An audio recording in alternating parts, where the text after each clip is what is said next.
Olá, irmãos da Igreja Presbiteriana Central de Araguari. Nós gostaríamos de falar um pouco sobre o impacto da reforma na missão. Tendo em mente Atos, capítulo 1, versículo 8: Mas recebereis poder ao descer sobre vós o Espírito Santo e sereis minhas testemunhas, tanto em Jerusalém como em toda a Judéia e Samaria, até os confins da terra.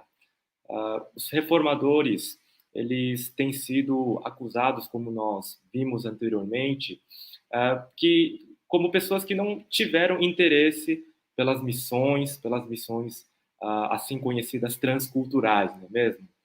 E é isso que diz, por exemplo, esse importante historiador, Herbert Kane, dizendo o seguinte: as forças espirituais liberadas na reforma falharam em produzir qualquer atividade missionária. Né? Olha só que declaração forte que ele está dizendo aqui. Ele reconhece que algo espiritual e profundo aconteceu na época da reforma, mas que ela falhou como consequência numa prática missionária.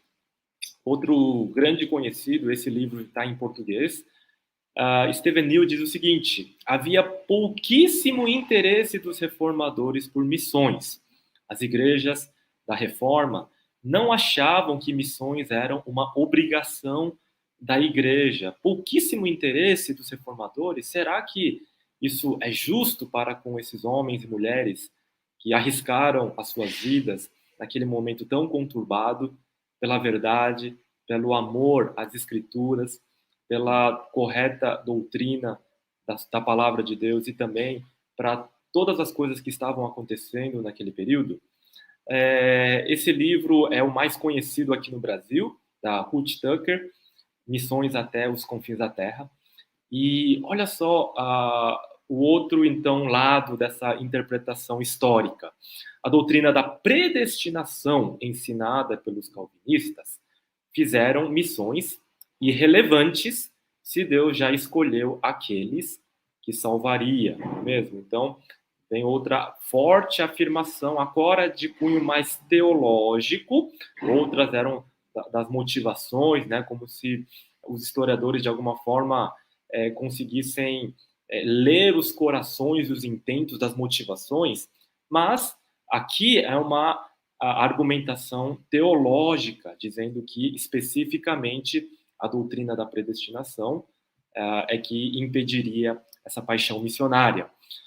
Um grande e influente historiador também vai também nessa mesma linha, que é o Kenneth Scott Latourette, e os reformadores foram indiferentes para as missões mundiais por causa de sua teologia falha. Tá? Então, a declaração era quanto à teologia falha aqui. Bom, realmente, quando estudante, quando a gente lia todos esses livros referenciais na área de história e de história das missões, isso me incomodava e incomoda até hoje muitas pessoas que percebem que alguma coisa está errada nessas afirmações todas.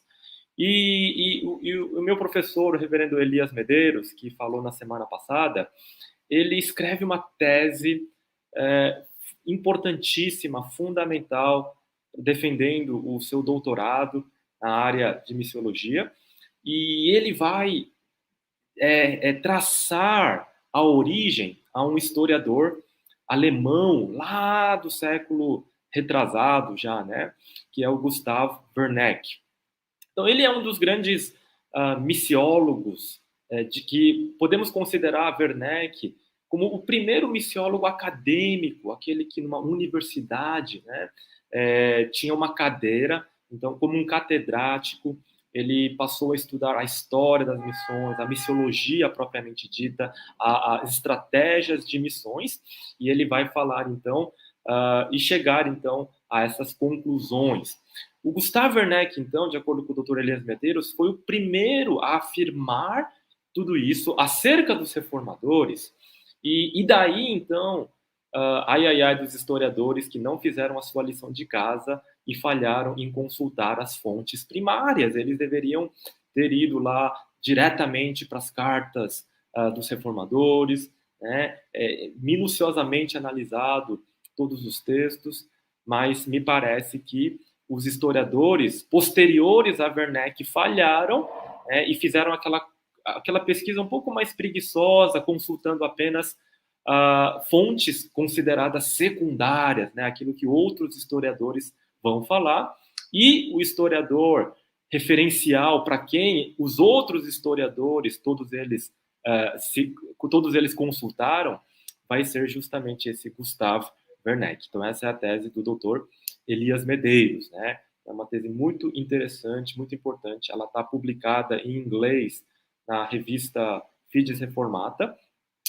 Mas, em primeiro lugar, eu diria que a teologia de Gustav Werneck ela é problemática e aqui, então, vemos um certo preconceito teológico. Gustav Werneck ele vinha de uma origem anabatista, que era um movimento ali entre os luteranos de renovação espiritual e tinha uma teologia arminiana, tá? Então, a crítica dele é que Lutero nunca dá uma intimação, uma ordem inferindo que ele estava envolvido diretamente em missões para os pagãos, né? Então, Lutero, quando comenta, por exemplo, a grande comissão de Mateus 28, 19, o próprio Lutero, então, afirma que a missão até os confins, a todas as nações, seria apenas algo que os apóstolos deveriam fazer. Mas, fora essa afirmação de Lutero, a falha, de acordo com Werneck, na sua interpretação, é que Lutero ele não foi forte o suficiente, ele não intimou, ele não pegou as pessoas pelo gogó aqui, né, quando pregava no seu púlpito, falando da importância de missões, né? Então, acho que essa seria um pouco a leitura desse missiólogo. E, segundo ele também, a doutrina da eleição manteve os reformadores de sentir qualquer obrigação por missões, né? Então, é um preconceito. Falar que a doutrina da eleição manteve os reformadores longe, aí vem esse preconceito e uma falta de entendimento do que é realmente a doutrina da eleição e da predestinação, porque, de maneira muito caricata, quem acusa os reformados com a doutrina da eleição com missões, que não combina, que seria algo como um fatalismo, porque os seres humanos seriam robôs sem escolha nenhuma para as suas próprias decisões. Então, na verdade, um grande preconceito e de uma forma muito caricata que tenta se retratar, então, essa doutrina como algo que não combina com missões, quando, na verdade, a garantia do sucesso das missões está na doutrina da eleição. Nós vamos falar isso mais à frente, mas ainda continuando aqui, será que a missiologia não tem importância, né? Gustav Werneck pensa na sua missiologia, na sua construção missiológica, tipicamente como um positivista do século XIX, aquela confiança cega na ciência, na sistematização de tudo. Então, por esse motivo, ele vai afirmar aqui que não há, nos reformadores, em Lutero, uma referência a nenhuma empreitada missionária sistemática. E para ele, essa fidelidade missionária, essa empreitada sistemática em missões, positivista, cartesiana, né, com método, com previsibilidade, com orçamento, todas aquelas coisas que são tipicamente do século XIX, é o que faltou para os reformadores e, portanto, eles não tinham um coração missionário. Essa é a conclusão que chega a Werneck. Então, a definição aqui de fidelidade para ele era tipicamente a das agências missionárias que vão surgir posteriormente no século XIX, no famoso grande século das missões. Então, vejam bem que essa acusação, na verdade, ela é tanto preconcebida teologicamente quanto missiologicamente. Eu não sou um historiador, eu não pretendo entrar a fundo nessas questões históricas, mas eu queria fechar um pouco do ponto de vista missiológico e caminhar, então, com os irmãos para vermos algo interessante aqui, né? Que o Werneck conclui, desculpa. É doloroso concluir que Calvino e Lutero tinham uma visão essencialmente defeituosa da missão da igreja. Então, essa é a conclusão, e a partir dessa conclusão, os historiadores posteriores, no século XX, começaram a afirmar justamente que os reformadores, Calvino e os demais, não tinham uma visão missionária, não tinham um coração missionário, mas, como nós vimos, por causa do preconceito teológico e missiológico. Bom, isso hoje, ela se replica também nesse novo movimento chamado igrejas missionais, né? Então, o Ed Stetzer, que é um dos grandes representantes dessa nova maneira de olhar para missões, olha só a frase que ele explica, que ele diz aqui no início do seu livro. A igreja missional rejeita as falsas esperanças da tradição e da técnica humana, reposicionando-se como um corpo de indivíduos enviados em missão. A reforma nos deu o conceito da igreja em que as coisas certas são praticadas. Pregação correta, ministração dos sacramentos e outras práticas. As metodologias contemporâneas apresentam o conceito de igreja como fornecedora de bens e serviços. Ambas as metodologias são meios insatisfatórios de plantar igrejas neotestamentárias, igrejas missionais, em nossa época atual. Então, até hoje, vejam só que essa crítica em relação aos reformadores, ela ainda paira de alguma maneira, e com essa nova maneira que tem encantado tantos pastores jovens, com a maneira, né, de você ver a igreja missional, que é basicamente você falar que, olha, missionário não é aquele que é só tem aquele chamado e vai levar o evangelho e vai estar no ministério em tempo integral para pregar o evangelho a outras nações, aos perdidos, mas olha só, todo mundo pode ser missionário dentro da igreja, todo mundo é um missionário no seu trabalho, na sua faculdade, e essa maneira de enxergar a missão de forma missional, criticando até mesmo a maneira como a reforma olhou para a essência da igreja, então ela tem sido aí uma maneira nova de você entender missões.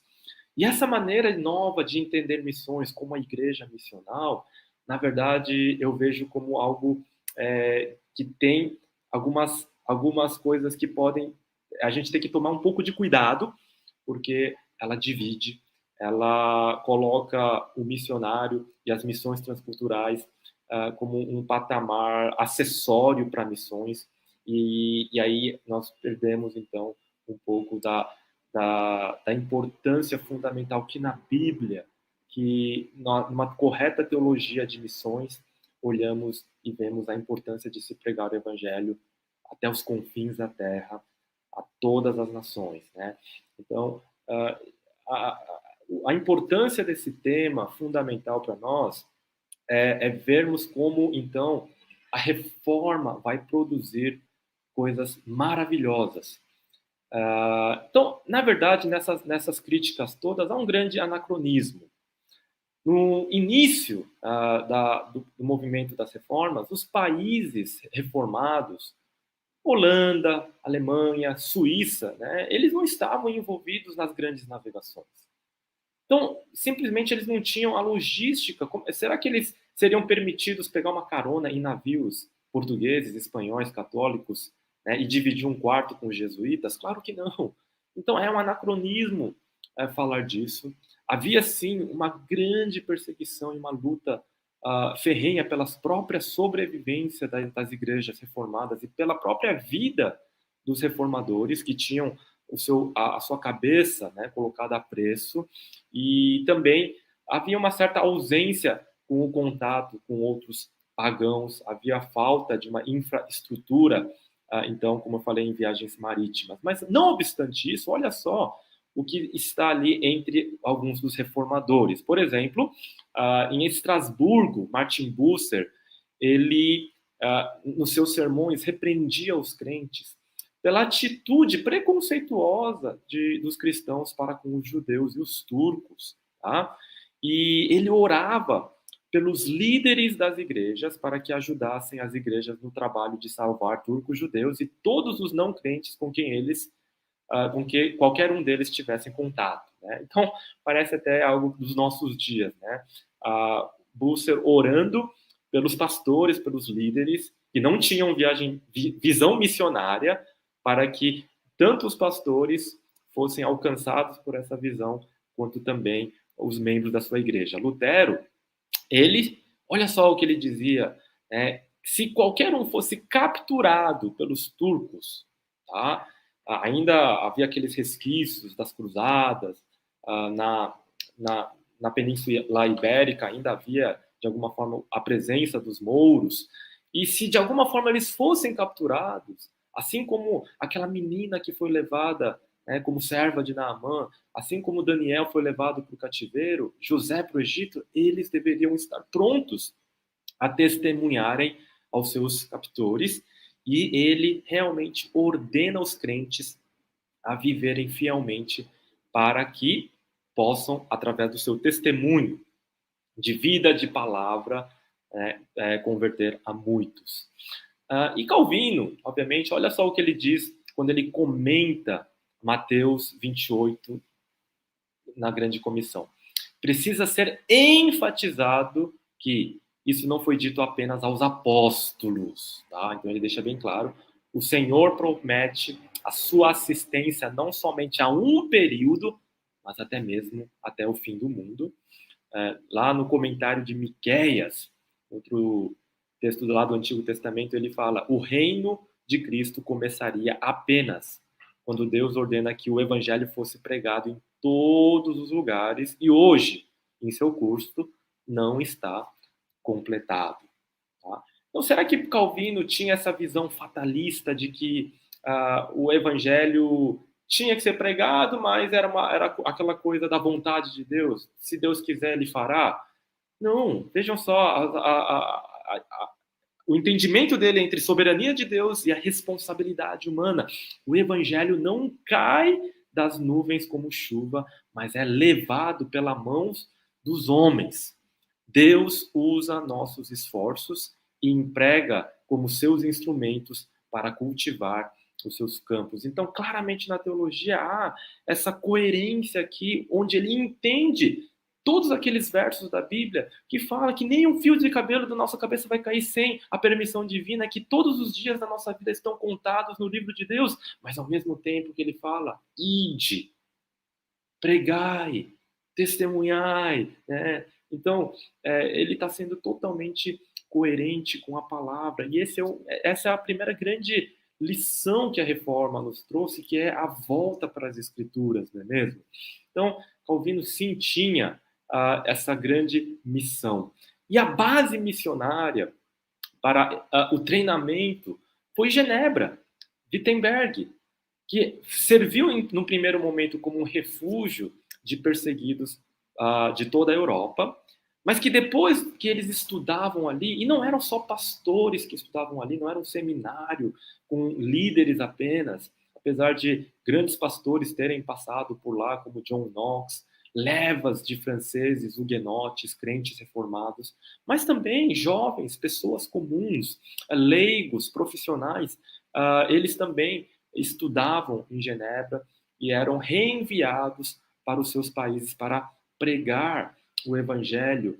Então, de uma certa maneira, a teologia nova que está surgindo aí, que é das igrejas missionais, ela está incomodada com aquele crente consumidor, aquele crente de banco, aquele crente que vai para a igreja, senta no banco e depois só volta no domingo seguinte, ninguém sabe como ele viveu, para que ele viva o seu dia a dia como um crente verdadeiro. E nesse sentido, olha só como Calvino tinha essa preocupação fundamental com as pessoas, com todas as pessoas, para que eles entendessem o seu sacerdócio universal e que cada crente, então, exerceria o seu testemunho onde quer que tivesse. Então, há uma confusão, a meu ver, e essa é a fraqueza do movimento das igrejas missionais, de entender o que é o sacerdócio universal, que foi algo que a Reforma resgatou, com a ideia de sermos missionários, tá?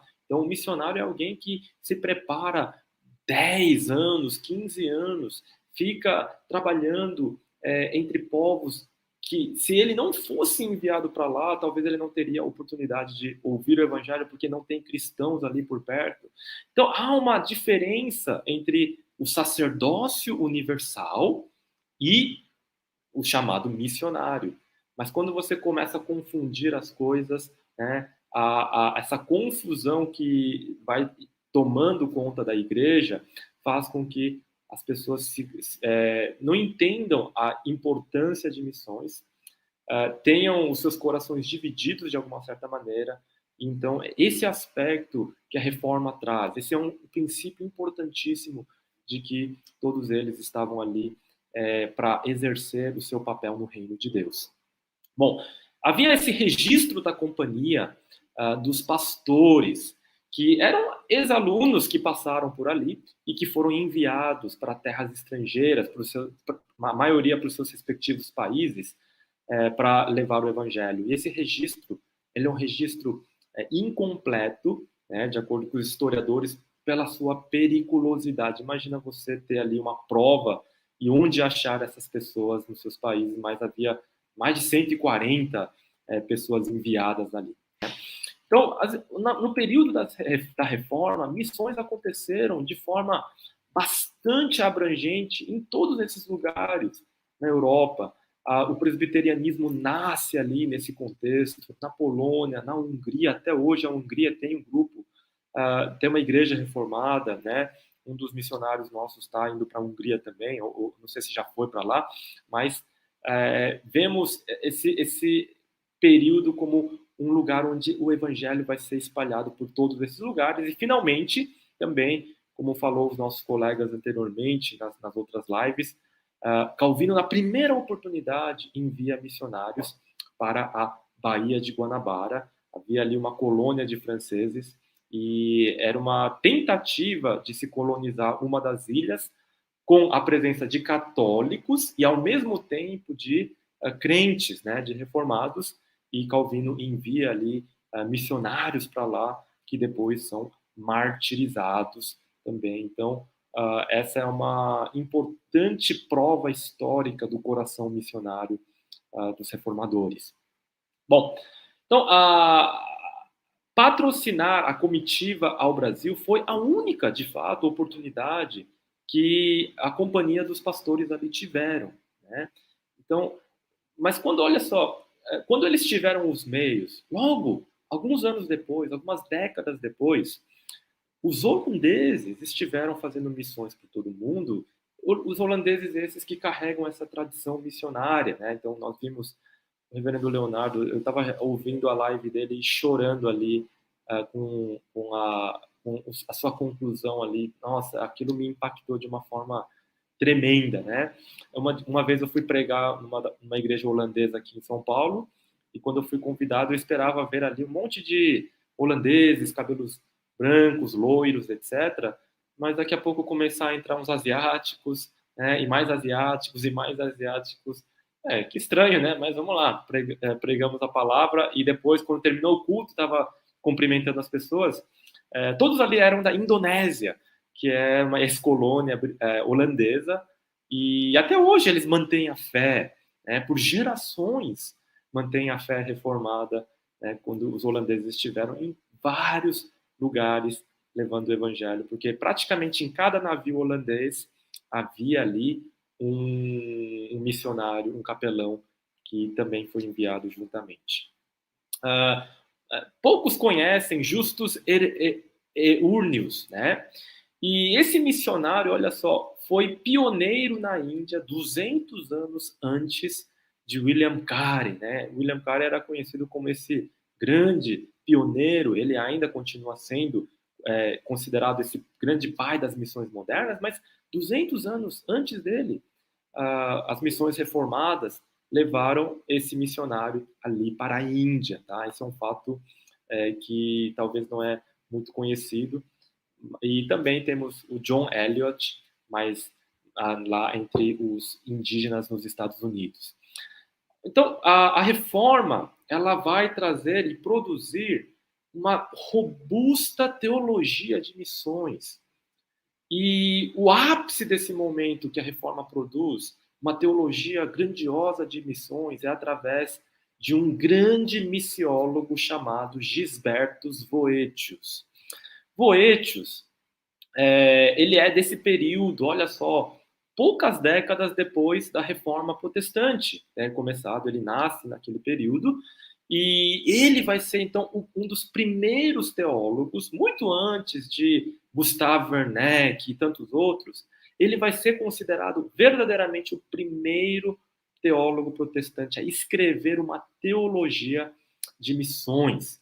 E tudo isso surge diante de uma questão missiológica prática, quando os holandeses estavam enviando, então, os seus colonos e as pessoas, os pastores para lá, a questão que surgiu, como seria feito o batismo infantil para essas famílias que estavam vivendo nas Índias Orientais. Então, ele escreve esses 2 textos, né, que são volumes de tratados teológicos, e neles ele vai trazer, então, um pouco dessa teologia.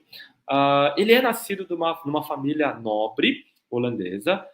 Ele vai estar vivendo, ele cresce num período muito conturbado da Guerra dos 8 Anos contra a Espanha. Depois vem esse período de embates teológicos com os arminianos, que estava ali numa forma crescendo de forma ferrenha. Mas ele era um gênio, prodígio, tá? Com apenas 15 anos, ele ingressa na Universidade de Leiden e pastoreia essa outra cidade por 6 anos.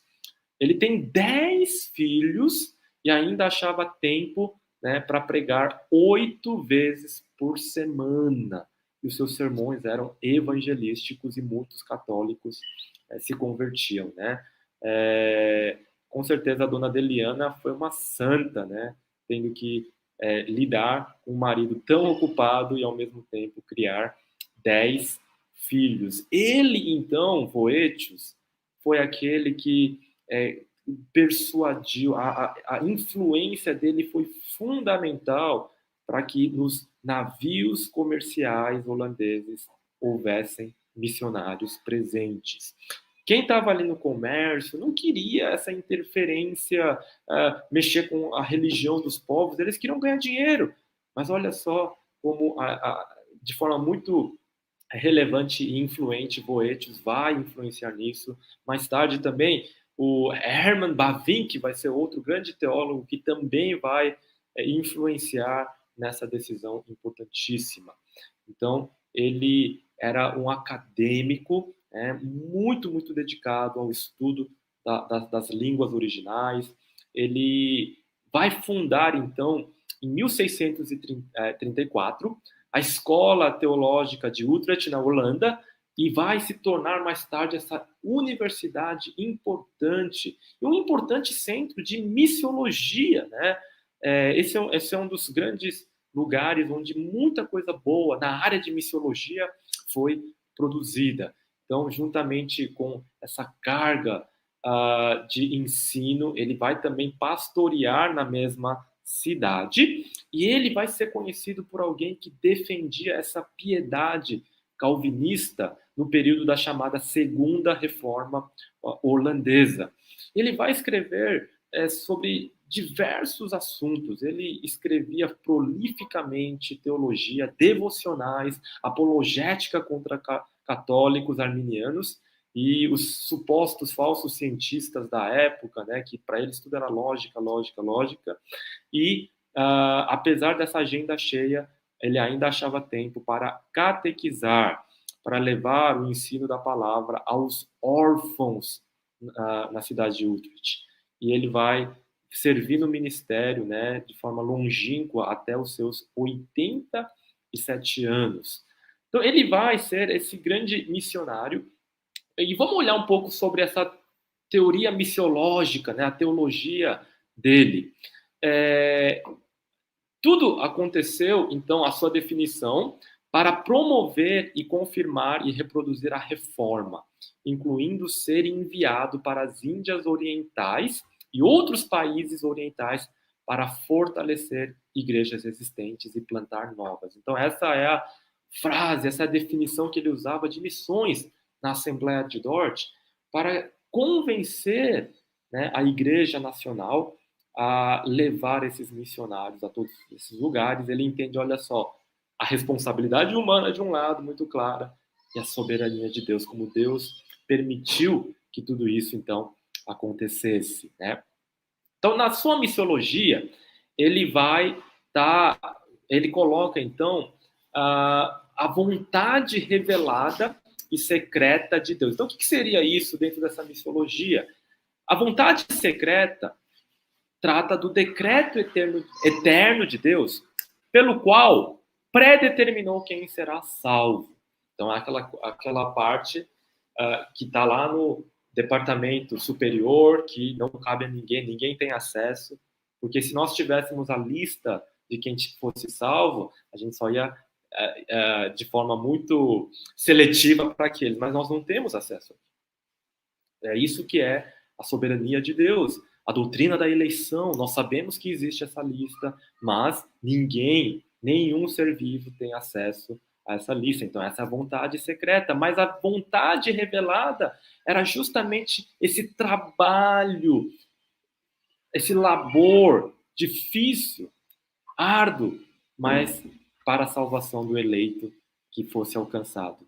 Então, a proclamação do evangelho em todo o mundo é algo que é uma obra divina, é de Deus. Então, antes deles cunharem esse termo missio Dei, que hoje virou um termo tão problemático, a ideia de que a missão é de Deus, a ideia de que Deus é o grande autor de missões e a ênfase no só lhe deu glória em missões já começa a ser exposta, isso poucas décadas depois da Reforma Protestante. Isso é consequência daquele movimento de avivamento que acontece na Reforma. Isso aqui é consequência da boa teologia, da volta para as Escrituras, daquilo que Deus realmente estava fazendo. E vejam só, Boetius tem uma clara noção de que a igreja deveria assumir a liderança, o protagonismo nas missões.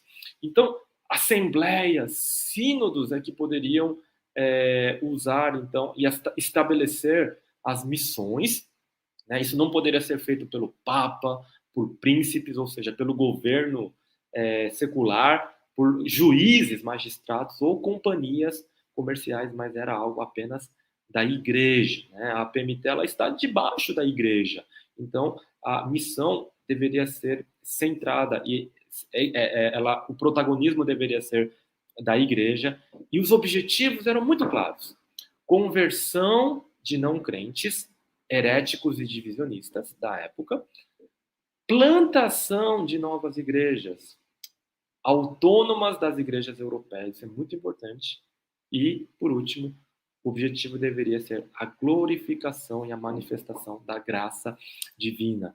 Então, Boetius coloca esses objetivos muito simples, mas olha só, muito profundos, numa época como hoje, onde a gente tem tanta confusão de quais seriam os objetivos da missão, não é mesmo? Então, ele coloca bem claro que é a conversão, a plantação de novas igrejas e a glorificação e a manifestação da graça divina. Como é que os candidatos eram selecionados na época por Boetius, né, e pela igreja holandesa? Ela deveria buscar, então, olhar para 3 aspectos, e ela acontecia em 3 fases. Primeiro era a habilidade social, aptidão pastoral, e ele era contra enviar aqueles que não se encaixavam nos estudos teológicos, tá? Então, isso vai ser muito importante aqui, nessa primeira fase. Depois, havia um treinamento de línguas história, religiões, hábitos, né, que seria a teologia, a antropologia cultural, a teologia, filosofia, ciência e medicina como algo útil para os países considerados inimigos ao Evangelho, China, Japão e os países muçulmanos. Obviamente, um curso de medicina não era tão difícil naquela época quanto é hoje, mas esse era um curso também oferecido nesse treinamento. O envio acontecia e haviam ali basicamente 3 categorias de obreiros. A primeira categoria, então, eram os pregadores, então eram os pastores ordenados, aqueles que administravam os sacramentos, o batismo, mas haviam também os assistentes, eles pregam e também batizam. E havia também os auxiliares, que eram os professores, médicos e outros profissionais que exerciam esse papel auxiliar. Vejam só como é importante nessa definição que há uma certa hierarquia aqui, e essa hierarquia se dá por uma teologia de missões. Numa época onde tudo é missão como hoje, onde há uma grande confusão quanto à missiologia, olha só a importância da pregação do evangelho, da plantação de igrejas aqui como fundamental para a igreja e para a missiologia. Então, eu passo agora a falar, então, do que sobrou, do que resta, quais são os princípios que nós herdamos de forma fundamental desses grandes homens do passado. Né? Pouco se fala sobre Boétios, mas ele foi esse importante missiólogo que aplicou logo uma geração depois da Reforma, quando houve todas essas possibilidades de se levar o evangelho nos navios comerciais, toda essa missiologia, todo esse preparo. Mas o que hoje nós podemos aprender como o que temos de herança preciosa da Reforma Protestante? Nesse mês de outubro, que todo ano comemoramos o mês da Reforma, o aniversário da Reforma. Então, em primeiro lugar, uma das mais fundamentais contribuições à herança da Reforma é a sola Escritura. Quando falamos da somente a Escritura, ela é muito importante porque ela vai entender que a palavra de Deus está acima de tradição. E no contexto histórico, obviamente, era contra os católicos, mas essa questão da tradição, ela é uma ameaça para nós hoje também, porque muitas vezes a nossa cultura eclesiástica acaba sendo muito mais forte do que uma bíblica teologia, uma maneira prática que nós caminhamos a partir da palavra. Então, deixa eu fazer uma autocrítica, né? Muitas vezes, missionários coreanos, né? Eu sou coreano também, vão para um campo missionário entre os índios, por exemplo, e fazem com que eles acordem às 5, 6 horas da manhã para todo mundo fazer a reunião de oração, igual os coreanos fazem lá. Porque isso é uma espiritualidade profunda, dizem eles. Né? Mas há uma confusão aqui entre você trazer uma tradição eclesiástica e você basear a sua missão na Escritura, na palavra. Né? Então, esse é um fundamento, uma herança preciosíssima que acaba sendo como um norte para nós na missão. Sem a palavra de Deus, não há também a prática missionária. E isso é uma coisa interessante e fundamental.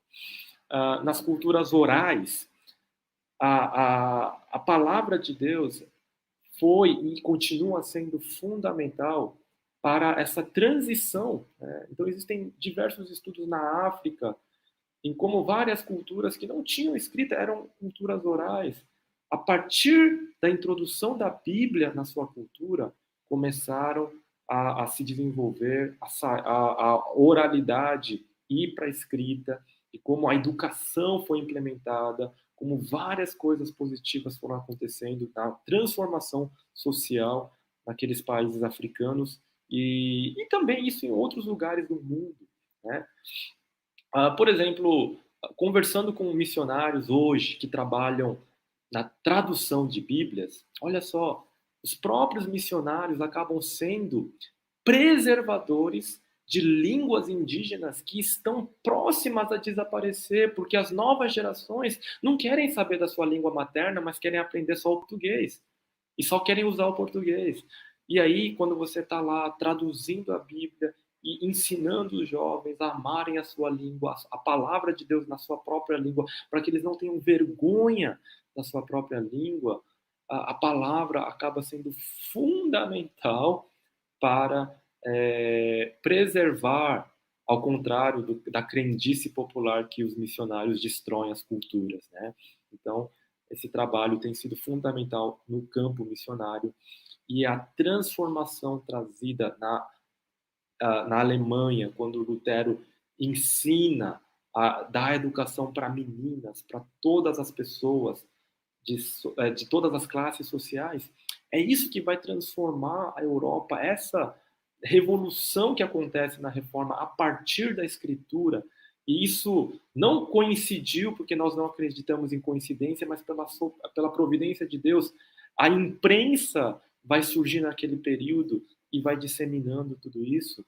E um exemplo disso é a própria Coreia do Sul, que quando os primeiros missionários chegaram ali, era um lugar em todas as formas de pobreza, de moralidade, um lugar de profundas trevas, mas essa transformação acontece porque a palavra de Deus é introduzida, meninas, especialmente as classes, as castas sociais mais baixas, que não tinham como se tornar, de estudarem, de progredirem na sociedade, porque existia ali uma hierarquia, existiam os nobres, os comuns e os escravos, e não se mexia nessa condição social. A partir da educação pela palavra, a Coreia do Sul começou a se transformar profundamente, e hoje é esse país tecnológico avançado por causa da Bíblia, né? O Prêmio Nobel de Literatura da Índia, ele teve essa influência cristã na sua formação também, e jamais um oriental ali da Índia ganharia o Prêmio Nobel de Literatura se não fosse a palavra de Deus ali sendo introduzida na formação. Então, a escritura sendo trazida novamente para o povo, a interpretação da Bíblia era só dos padres católicos, mas agora qualquer pessoa poderia ter acesso à palavra, lê-la, interpretá-la, amá-la. Esse é um poder fundamental que ela traz. E na missão hoje, se qualquer ministério não for baseado nesse princípio fundamental da palavra, ela está afadado a não ter o poder, porque é o evangelho, é a palavra de Deus, que ela é poderosa para a transformação. Ela é essencial para o crescimento espiritual da igreja. Não vai ser apenas a boa comunicação que a antropologia, a contextualização, essas ferramentas nos trazem, mas elas são ferramentas para levar a palavra de Deus. Não esqueçamos desse aspecto fundamental. Quando Jesus dá na sua grande comissão, ide fazer discípulos de todas as nações, ensinando-os a guardar todas as coisas. Esse ensino se refere ao ensino da palavra, de como a palavra tem que frutificar na vida desses discípulos como discípulos verdadeiros. Uma das coisas mais urgentes hoje é a qualidade do discipulado que vai vir da palavra de Deus. Tem um missionário nosso da PMT que fala justamente isso, que em certos lugares, quando você abre igreja, ela não é difícil você juntar pessoas. Mas quando você olha pelo ponto de vista da qualidade e não da quantidade, muitos crentes na África continuam consultando o bruxo do vilarejo, quando a coisa aperta de verdade, continuam ali adorando os ancestrais. E o que está acontecendo? É o problema do discipulado, que tem que estar fundamentado na palavra, né? Então, é esse ensino da palavra que faz com que qualquer pessoa, não só um pastor, não só um ministro ordenado, ele poderia sim ensinar outras pessoas, fazer outras pessoas discípulos do Senhor. Essa é é um dos pontos fundamentais da nossa herança reformada. Sola Gratia, né? Que fala dessa eleição incondicional, é somente pela graça. Você não tem povo preferido, né? Você olha para os argentinos, não, argentino não é muito soberbo. Você olha para aquele outro, não, não, não, mas aquele povo é meu favorito. Não, para Deus, a eleição, ela é incondicional. Deus ama a humanidade, Deus ama os seus eleitos, ela é incondicional. A expiação, ela é limitada, né? Essas são algumas das marcas fundamentais. Então, missões, ela consiste para nós, aplicando esse preceito fundamental, de irmos às ovelhas que estão em outros apriscos. Jesus fala que ele tem as suas ovelhas ouvem a voz do bom pastor, e missões é isso, nós precisamos entender a natureza de missões como a natureza da graça, de cumprirmos os planos eternos de Deus, que está na graça de Deus tão somente, e de irmos a essas ovelhas em outros apriscos. Então, a garantia e o sucesso das missões está justamente nisso, no fato de que Deus tem os seus escolhidos. Não depende do nosso esforço. Imagina colocar algo tão importante e vital na mão de homens. Se dependesse da fidelidade humana, a salvação da humanidade. Não, mas é pela graça. E o sucesso está nisso. A garantia do sucesso está justamente na graça de Deus, na eleição incondicional. É com essa segurança que famílias são enviadas como missionários. É com essa garantia que igrejas e conselhos missionários analisam projetos em oração e confiam na vontade de Deus de que o Senhor irá à frente disso. Não é o esforço humano, não é a técnica utilizada, não é o tamanho do orçamento, mas o sucesso disso realmente está nas mãos de Deus. E esse princípio faz com que nós precisamos, irmãos, abandonar essa frase. Nós não apressamos a vinda de Cristo coisa nenhuma. Mateus 24 não ensina isso. E quando vemos missionários falando e usando frases como essas, que teologicamente, missiologicamente não batem com a nossa tradição reformada, nós produzimos um efeito contrário, que é de afastar os pastores do envolvimento missionário. Porque nessa frase tem uma premissa totalmente humanística, de que nós é que fazemos a vinda de Cristo ser antecipada com as missões. Não. Esse trabalho é um trabalho divino. Deus irá à frente. Nós devemos ser fiéis em tudo, mas nós não apressamos a vinda de Cristo, porque a palavra diz claramente, a vinda de Cristo vai se dar de forma repentina, surpreendente, como um ladrão que vem à noite. Nós não apressamos a vinda de Cristo. A teologia fundamental que a reforma nos traz como herança, ela tem que ser coerente com a nossa missiologia. Se ela não for coerente, nós dividiremos a missão. Igrejas, pastores, principalmente, com quem eu lido no dia a dia, quando eu dou aula para os pastores, olha só, pela misericórdia, pela graça de Deus, eu nem tenho 40 anos de idade e Deus faz com que eu dê aulas para pastores que têm 40 anos de ministério. Mas quando nós colocamos de forma coerente a teologia, a palavra de Deus, a missiologia, e apresentamos de forma coerente com a herança reformada que trazemos, Deus tem feito coisas maravilhosas. Os meus alunos são pastores antigos de ministério, saem dali convictos e com o compromisso de apoiarem missionários da PMT, missionários transculturais, entendendo ali o aspecto fundamental que eles precisam sim também ser fiéis a tudo que a palavra nos fala, de levarmos o evangelho a todos os povos.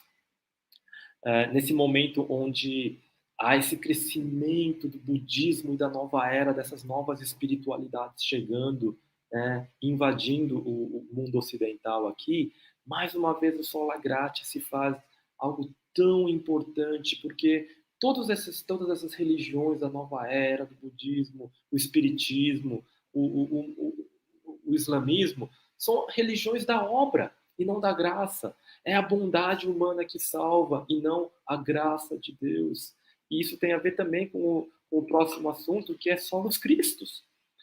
Nós temos um mundo onde Cristo ele é um guru. Jesus Cristo, ele está em todas as rodas. Quando você vai para o Japão, Jesus Cristo é muito bem-vindo como um dos 30 mil deuses que existem lá no Japão. Mesma coisa na Índia. Jesus Cristo, ele é poderoso, então eu também vou servi-lo. Mas ele vai servir juntamente com aquele panteão de deuses do hinduísmo. Isso não é diferente aqui no Brasil também, não é mesmo? E em outros lugares do mundo. Mas olha só como se faz necessário não só falar de Cristo, mas falar da sua exclusividade no momento onde nós vivemos, nesse mundo tão conectado. Alguns usam a expressão vilarejo global para falar que o mundo ficou menor, menos distante. Mas, mais do que nunca, esse lema, essa herança fundamental da reforma, que é solos Christus, a exclusividade da pregação de Jesus Cristo, se faz tão necessária. E essa exclusividade de Jesus Cristo não é apenas o exemplo de Cristo, o meu exemplo e meu testemunho de vida, não. É a pregação de Cristo crucificado.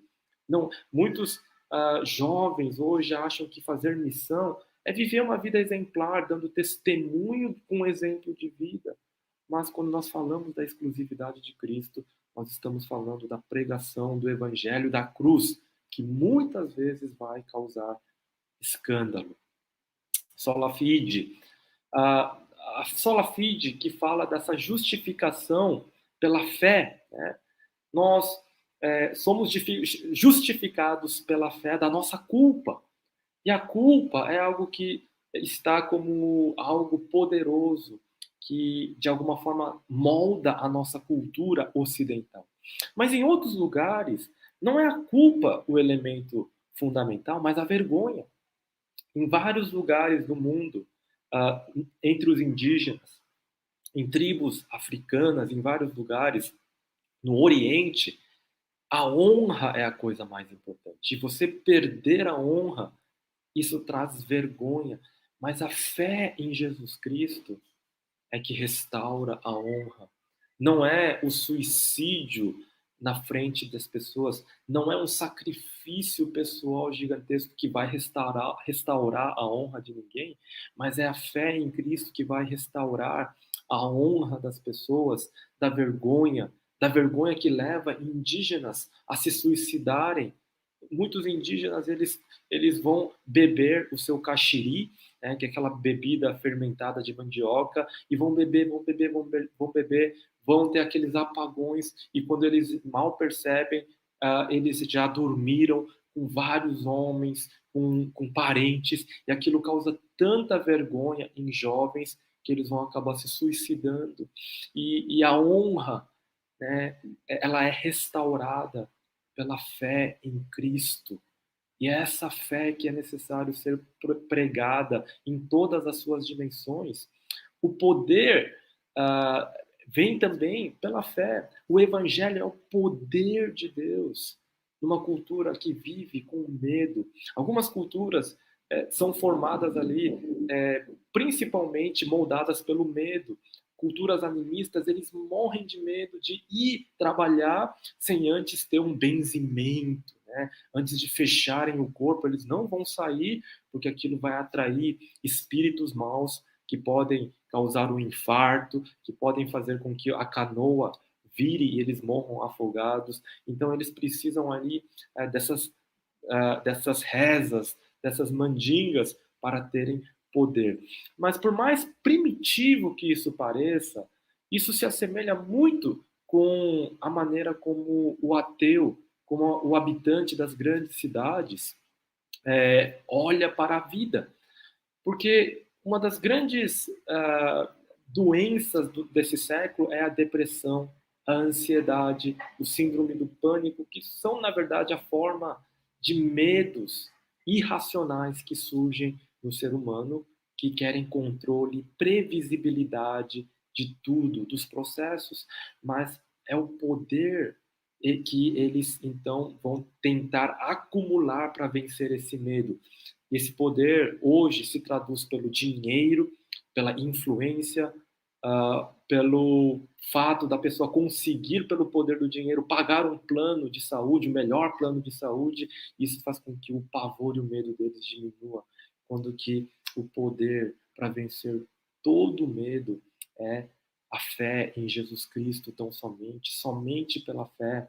E por último eu termino com o Soli deu glória como herança fundamental para as missões transculturais, uma missiologia que é digna de ser chamada dessa, que tem essa herança reformada, é uma missiologia doxológica. A palavra doxologia significa da glória, e ela vai ser focada, cuja a motivação principal não vai ser o homem e as suas necessidades. Não vai ser aquele slide daquela criança passando fome em lugares pobres do mundo. Não vai ser o perdido, coitado, que vai queimar no inferno, mas essa visão que na missiologia se construiu como centrada no homem vai ser deixada de lado para olhar para a grande motivação da glória de Deus. Deus sendo glorificado entre todas as nações. Deus recebendo todo louvor, todo culto, toda adoração. Deus levando as pessoas a deixarem essas motivações de que eles é que vão fazer, mas é que Deus é que está na frente de tudo isso. E a Ele vai ser dada toda a glória. Quando nós perdemos a dimensão disso e focamos uma missiologia centrada no homem, acabamos criando uma missão e uma missiologia, uma prática rasa. Porque no primeiro momento de oposição, o nosso amor por aquele povo vai acabar. Por um primeiro ato de perseguição, nós iremos fugir. Mas o que levava aqueles irmãos que na Baía de Guanabara foram martirizados pela sua fé? Uma das coisas que a herança da reforma traz é o preparo missionário. E o preparo missionário era considerado fundamental, e ele não enviava qualquer um. Ele só enviava aqueles que estivessem prontos para levar essa palavra, aqueles que estivessem ali maduros na fé. E esses irmãos que foram enviados para Guanabara produziram a Confissão de Fé Fluminense, ou a Confissão de Fé de Guanabara, que é um documento teológico profundo, falando da Trindade, dos sacramentos, da conversão, de todos esses aspectos. E esses, no momento onde eles poderiam simplesmente pedir perdão, abaixar sua cabeça e voltar para a França, mas até o fim foram fiéis e foram martirizados. No cristianismo, ao longo dos séculos, se produziu mártires. E uma teologia do sofrimento bíblica adequada, ela se faz tão necessária hoje nos nossos dias. Lá na Coreia, no meu país, de onde eu venho, gerações de pessoas foram mortas por causa da sua fé. Muitos negaram Cristo. Quando o oficial japonês ou o comunista falava para ele negar Jesus ou para ele fazer a adoração diante do imperador ou da bandeira, eles se curvaram. Mas quem foram os crentes que até mesmo perdendo as suas vidas e sendo torturados, não abandonaram a sua fé? Foram aqueles que tinham o seu fundamento na palavra. Aqueles que não viviam de sentimentalismos, de uma fé sentimental cheia de experiências espirituais, mas aqueles que tinham o fundamento na glória de Deus. Pensavam não na sua felicidade, mas em Deus em primeiro lugar. Não na sua segurança, mas na segurança do reino de Deus. E que tinham esse fundamento e que foram discipulados por homens, por mulheres, por missionários que colocavam a palavra de Deus como a sua autoridade e poder e colocavam a glória de Deus em primeiro lugar. Esses é que deram as suas vidas como mártires. E é desses que nós precisamos hoje. A herança reformada não é um rótulo bonito. Hoje em dia está na moda ser calvinista. Hoje em dia você, ao ser calvinista, isso é uma coisa bonita que entra no seu currículo. Mas ser calvinista, ser reformado, é você pensar realmente em primeiro lugar, não na sua carreira, não naquilo que você pode receber, mas a glória que vai ser dada a Deus quando nós somos fiéis em tudo. Que Deus abençoe.